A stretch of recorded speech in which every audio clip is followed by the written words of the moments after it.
To turn on night mode, or dark mode, on your Google Pixel phone, we'll first go to Settings. From there, you'll scroll down to Display and Touch, and then look for the dark theme toggle kinda towards the middle, under Appearance. You can simply hit the toggle, and the dark theme turns on. And if you press the button next to the toggle, you'll see more options for the dark theme. You can use the standard version, which will make the phone's UI and all supported apps dark. But you might notice that there are some apps that don't support the mode and will still display a bright white screen even with dark theme enabled.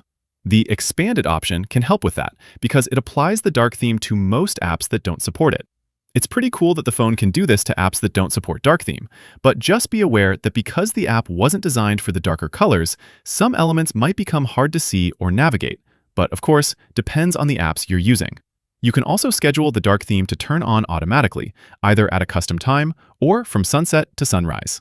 And that's about it.